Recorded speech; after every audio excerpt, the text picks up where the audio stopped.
नमस्कार दोस्तों, आज हमारी वीर गाथा सीरीज में हम जानेंगे कि महाराज पृथ्वीराज चौहान की मृत्यु के बाद महारानी संयोगिता का क्या हुआ। कन्नौज नरेश महाराजा जयचंद महाराज पृथ्वीराज चौहान के ससुर होने के बावजूद भी उन्होंने मोहम्मद गौरी का साथ क्यों दिया।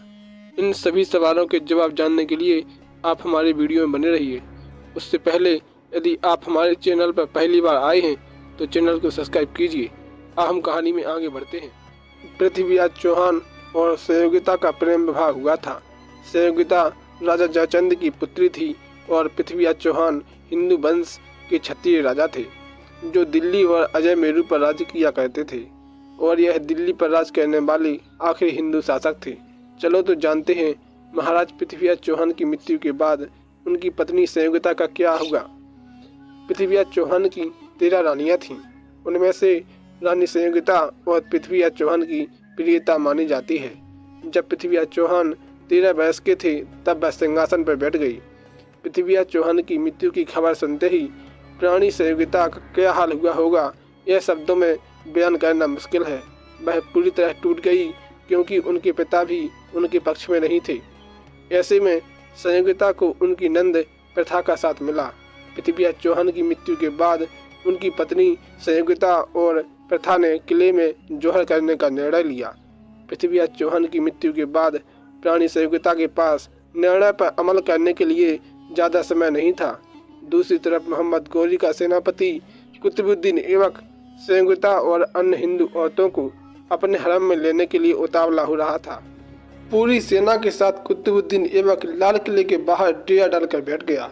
लाल किले के चारों तरफ यमुना नदी का पानी और किले की विशाल दीवारें कुतुबुद्दीन ऐबक को हताश कर रही थी। वहीं दूसरी तरफ रानी संयोगिता और साथियों ने मिलकर लाल किले में विशाल चिता की तैयारियां की।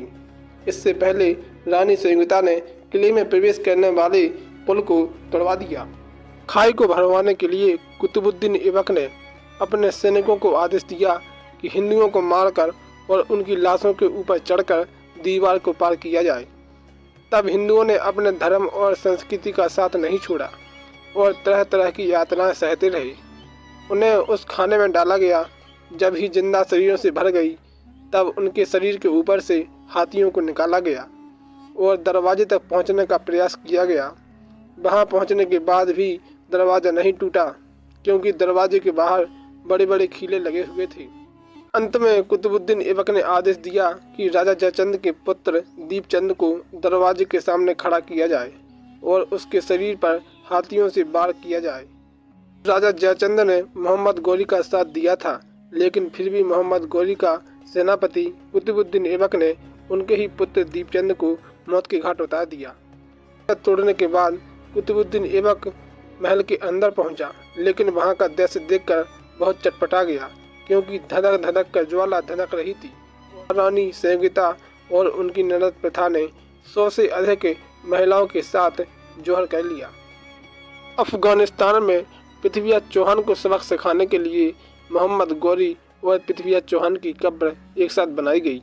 जब भी मुस्लिम श्रद्धालु मोहम्मद गौरी की कब्र पर जाते थे तो वो पहले पृथ्वीराज चौहान की बाहर बनी कब्र को जूतों से मारते थे और वे अल्लाह से प्रार्थना करते थे कि इस काफिर व्यक्ति ने हमारे सुल्तान के साथ विश्वासघात किया है और धोखे से उन्हें मौत के घाट उतार दिया।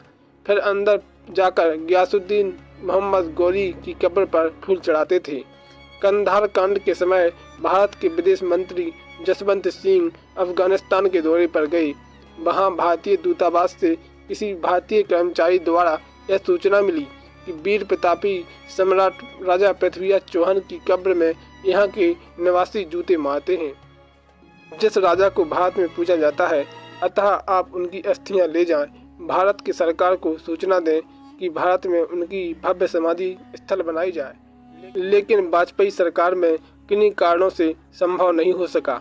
भारत के तिहाड़ जेल में बंद शेर सिंह राणा को पृथ्वीराज चौहान की समाधि के साथ हो रहे बर्ताव की सूचना मिली तो वह तिहाड़ जेल से भागने के लिए वहां से वह सीधे नेपाल पहुंचे।